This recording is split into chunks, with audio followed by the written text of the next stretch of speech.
Olá, meu nome é Luiz Cláudio e hoje eu vou fazer comentários sobre a prova do concurso para professor de filosofia do Instituto Federal do Piauí de 2014, organizado pela FUNRIO. Essa é a primeira parte de comentários sobre as questões de conhecimento específico. Nas questões, teremos tanto questões de conhecimento de filosofia, quanto questões relativas ao ensino de filosofia, ok? Então, estou avisando isso de antemão, porque se você estiver vendo esse vídeo para preparação ao Enem, algumas questões não vão ser tema, porque se referem ao ensino de filosofia e não ao conteúdo de filosofia, que é o que o Enem cobra, ok? Eu vou enunciar a questão, ela vai aparecer grande para vocês lerem com calma e depois volta para mim para poder eu ler só o que se pede e fazer os comentários. Questão 11. Leia as proposições abaixo e assinale a opção correta em relação à perspectiva filosófica de Jean-Jacques Rousseau. Então, tem as 4 alternativas aí, as 4 proposições, E a resposta certa é letra C. Somente a proposição 4 é verdadeira. Por que a 1 está errada? A 1 diz: ao refletir sobre a desigualdade existente entre os seres humanos, ele entendeu que, originalmente, não existe a igualdade no estado de natureza. Esse é o problema. Para Jean-Jacques Rousseau, sim, existe igualdade no estado de natureza. A desigualdade ela surge quando o ser humano começa a conviver com o outro, surgindo assim a sociedade. Então, por isso que a 1 está errada. 2. A origem das desigualdades acha-se no sistema educacional. Por isso, escreveu a Nova Heloísa visando a reforma do ensino. 2 erros aí. Primeiro, que para Rousseau, a origem da desigualdade é na propriedade privada e o livro que ele escreveu sobre educação é Emílio. E 3. Na abordagem de Rousseau, o estado de natureza chega a um ponto em que a força que o ser humano faz para se conservar torna-se menor do que os obstáculos à sua conservação. Nesse momento, ele precisa, portanto, engendrar novas forças para vencer a natureza. Essa segunda frase que está errada. Para Rousseau, não tem como o ser humano engendrar novas forças. Engendrar novas forças é tirar de si, é criar novas forças. E para Rousseau, o máximo que o ser humano pode fazer é unir e dirigir as forças que já existem. E é por isso que ele precisa viver em sociedade, para unir forças com outros seres humanos. É por isso que a 4 está certa. A força e a liberdade são os instrumentos primordiais que o ser humano tem para se conservar. A união das forças dos seres humanos livres faz com que juntos vençam os obstáculos apresentados pela natureza. Resposta certa, letra C. Questão 12. O ensino de filosofia ocorre em uma dada instituição escolar que tem sido objeto de reflexão de diferentes pensadores. Leia as afirmativas abaixo relacionadas às concepções de escola e marque a alternativa correta. Resposta certa, letra D. Todas as proposições são verdadeiras. Então, não vou aqui comentar. Tudo que está dito aqui na 1, na 2, na 3 e na 4 está correto. Realmente, esses pensadores disseram isso. Questão 13. Em relação à ética aristotélica, é incorreto afirmar letra A. Por ser uma ética teleológica, a ação deve ser realizada tendo em vista ela mesma. Errado. Se a ética é teleológica, ela busca o telos, ou seja, o fim, a finalidade. E a finalidade para Aristóteles, da ética dele, é a felicidade. A ética que se realiza tendo em vista ela mesma é a ética kantiana, a ética deontológica. E aí, a B, a C, a D e a E estão corretas, realmente fazem parte da ética aristotélica. Questão 14. Tem um texto do Favaretto sobre ensino de filosofia e vem a pergunta: a partir dessa passagem, assinale a opção mais coerente com a ideia de formação apresentada acima? A resposta certa é letra E. O ensino de filosofia deve interrogar e questionar a cultura contemporânea em suas distintas configurações. Retomando o texto, é isso que o texto está falando, que ao aprender filosofia, o ser humano, o aluno, ele é capaz de questionar a sua cultura, baseando-se naquilo que ele aprende nas aulas de filosofia. Está errada porque diz o seguinte: o ensino de filosofia deve privilegiar a postura disciplinar. Não, isso remete àquela coisa antiga, né, de ensino tradicionalista, e não é isso que a filosofia quer, né? Todo mundo calado, quieto, parado, prestando atenção num quadro ou o professor falando. Ao contrário, tem que ter debate. B. O ensino de filosofia deve superar e abandonar a história da filosofia. Bom, já paro por aqui, porque o ensino de filosofia não pode ignorar a história da filosofia. Claro, as aulas de filosofia não podem ser uma aula de história, em que o professor só destrincha um monte de teorias sem contextualizá-las com a época e atualizá-las para o presente. Mas não pode esquecer o que a filosofia produziu ao longo da sua história. C. A dispersão da cultura contemporânea impede a realização de uma diversidade significativa de trabalhos filosóficos. Exatamente ao contrário. Quanto mais visões diferentes nós temos na sociedade, mais é possível que se tenham novos trabalhos filosóficos, porque são diferentes opiniões, diferentes perspectivas do mesmo assunto. A filosofia, como eu já falei, é debate, diálogo. D. A heterogeneidade de enunciados predominante na realidade dos jovens estrutura os sistemas de referência constituídos no curso. Essa quase que é uma pegadinha. O que acontece? O sistema de referências do curso não é a heterogeneidade da realidade dos jovens. Isso é o conteúdo filosófico. O sistema de referências é o conteúdo filosófico. É o que os filósofos disseram. E é esse conteúdo que vai dialogar com a heterogeneidade de enunciados predominantes na realidade dos jovens. Então, os jovens vão pegar os conteúdos filosóficos, que é o sistema de referências, e vai relacioná-los com o que eles experimentam na sua vida, no seu dia a dia. Então, reforçando, resposta certa é a letra E. Questão 15. Baseado nos parâmetros curriculares nacionais do ensino médio, PCNEM, das ciências humanas e suas tecnologias, são competências e habilidades a serem desenvolvidas pela filosofia.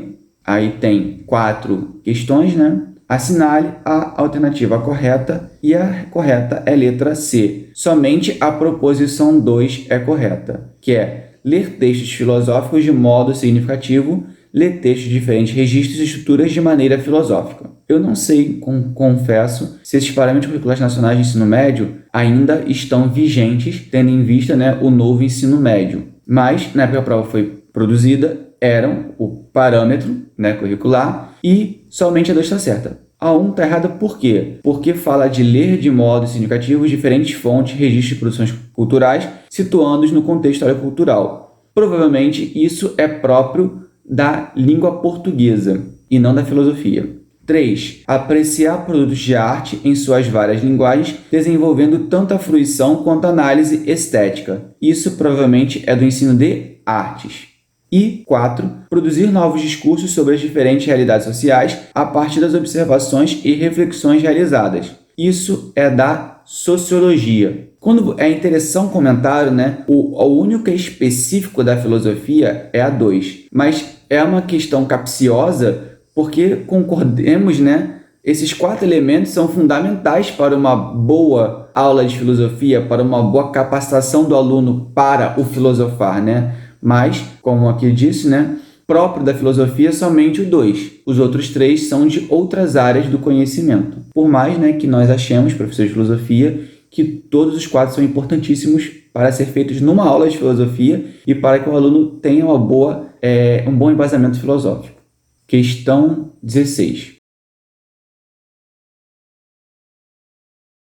O texto do PCNEM, que trata da competência do debate a ser desenvolvida pela filosofia, debater tomando uma posição, defendendo-a argumentativamente e mudando de posição face a argumentos mais consistentes, está fundamentado na concepção, Resposta letra E, do debate público acerca da vida comum nascido na polis. Nesse caso, você tem que ter lido, o PCNEM, e lá você veria que a fundamentação para essa competência do ensino de filosofia é estruturado em cima, da origem da filosofia lá na Grécia Antiga, nos debates que aconteciam na Ágora, que foram precursores, dos debates filosóficos, É tudo muito junto na filosofia, a filosofia com a política, com a democracia grega. Tudo surgiu muito próximo, ou verdade, a filosofia surgiu um pouco antes, mas ela floresceu muito bem em Atenas, junto com a democracia grega, ateniense, e com a política, Democracia, política, é a mesma coisa, nesse contexto. Então, essa origem da filosofia como debate, ela começa lá na Grécia Antiga, nos debates em praça pública que aconteciam em Atenas. Questão 17. Leia os enunciados abaixo relativos ao pensamento de Locke. Tem 3 frases, 3 proposições sobre Locke. E a pergunta: assinale a afirmativa correta. E a resposta é letra C. Somente o enunciado 3 é verdadeiro. Então vamos ver aqui o primeiro. O pensamento político de John Locke, presente sobretudo em seus 2 tratados sobre o governo civil, constitui o fundamento do período de transição entre a monarquia absoluta e a monarquia constitucional. A liberdade é entendida como obediência à lei natural, que possui 2 princípios básicos. Ao homem não são permitidas a autodestruição e nem a destruição de suas posses, sendo que ele pode causar danos a outrem e também às posses desses. O erro está em quê? Em que Locke não vai defender que o homem pode destruir a outra pessoa e a propriedade da outra pessoa. Ao contrário, tem que ser resguardado, tanto a minha quanto a do outro, seja a propriedade, seja a própria pessoa. E a 2. No estado de natureza, o homem possui todos os poderes e a propriedade é vista como o conjunto de seus direitos e ainda a faculdade para punir os que violam seus direitos. Nesse estado, os indivíduos reunidos na sociedade civil, uns com os outros, preservam mutuamente suas propriedades. Então, qual o problema aqui? O estado de natureza é o estado pré-social. E aí fala a segunda frase: nesse estado, os indivíduos reunidos em sociedade civil. Não. O estado de natureza, os indivíduos agem individualmente. A sociedade civil, ela surge no estado de convivência. Então, existe aí uma problemática de confusão do estado de natureza com a sociedade civil, que é o estado de sociedade, vamos dizer assim. Fora que eu acho muito estranho também essa faculdade de punir os que violam seus direitos como algo próprio da natureza. Não tenho certeza se ele disse isso ou não, mas me soou muito estranho. Mas com certeza existe um erro na questão em colocar como se fosse a mesma coisa estado de natureza e sociedade civil. Com sociedade civil pertencesse ao estado de natureza, e não é. Então a 3 está correta. Então a letra C novamente falando. Questão 18.